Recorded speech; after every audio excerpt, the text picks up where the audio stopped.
Switzerland में आज से 37 साल पहले एक कोहे पीमा बर्फ में धंस कर लापता हो गया था। तब उसकी तलाश के लिए यूरोप में एक बहुत बड़ा सर्च ऑपरेशन किया गया, लेकिन उसका कहीं अता पता ना मिला। अब ड्रामाई तौर पर कुछ कोहे पीमा स्विट्जरलैंड में पहाड़ों पर कोहे पीमाई के लिए गए तो उनको उसकी लाश मिल गई। इस लाश की शनाख्त कैसे हुई और किस तरह पता चला कि ये लाश फलां पहाड़ पर पड़ी हुई है, वो तमाम तर तफसीलात आप इस वीडियो में जान सकेंगे।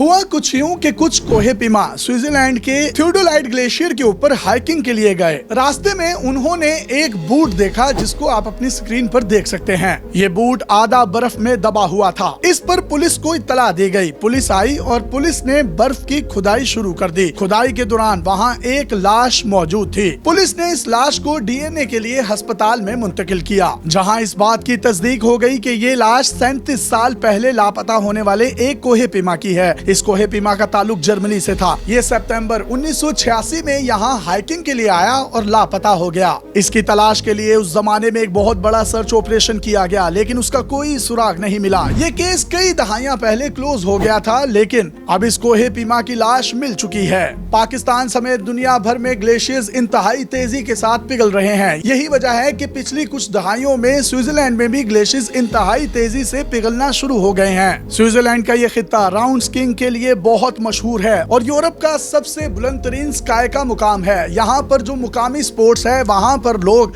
बर्फ के पहाड़ों पर जमी हुई बर्फ के ऊपर इंतहाई महारत से स्लाइड करते हैं। यहाँ दुनिया भर से लाखों लोग स्कीइंग करने के लिए हर साल आते हैं, बर्फ पर खेलते हैं और अपनी छुट्टियों को यादगार बनाते हैं। लेकिन अब ग्लोबल वार्मिंग ने इस खित्ते को भी इंतहाई हसास और सेंसिटिव बना दिया है।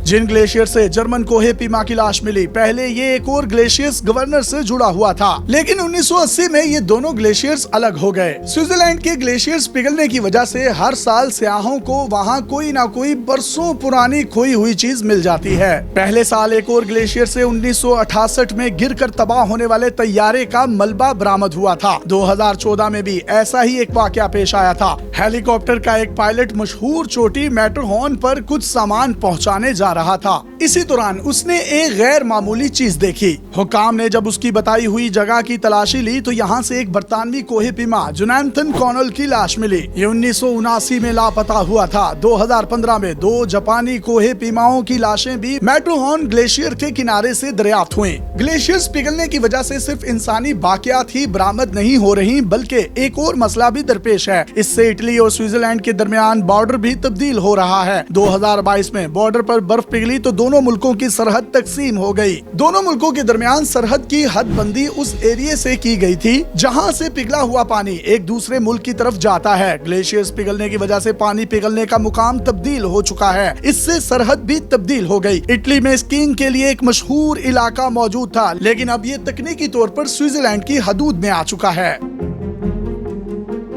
दोनों मुल्कों के दरमियान इस बात पर मुज़ाकरात हो रहे हैं कि नई सरहद बंदी कैसे की जाए। स्विट्जरलैंड के glaciers, specially alpine glaciers, Europe के माहौल का अहम जुज़ू हैं। मौसम सरमा पर इन पर जो बर्फ जमती है तो इससे यूरोपीय दरियाओं राइन और डेन्यूब को पानी मिलता है। राइन और डेन्यूब यूरोप के दो बड़े दरिया हैं। राइन दरिया में माल बरदार बहरी जहाज चलते हैं। ये हॉलैंड से जर्मनी के रास्ते स्विट्जरलैंड तक माल लेकर पहुँचते हैं। गुज़िश्ता 2 सालों के दौरान इस दरिया में पानी की सतह बहरी जहाजों के हिसाब से बहुत कम थी, जिसकी वजह से तजारत में काफी मुश्किल पेश आई। गर्मी की वजह से दरियाओं का पानी भी गर्म हो जाता है, जिससे उसमें पाए जाने वाली मछलियां भी मर जाती हैं। साइंसदान ग्लेशियर्स के तेजी से पिघलने पर हैरान हैं। माहिरीन ने इनके पिघलने की रफ्तार का कम अंदाजा लगाया था, लेकिन ये बहुत तेजी के साथ फैल रहे हैं।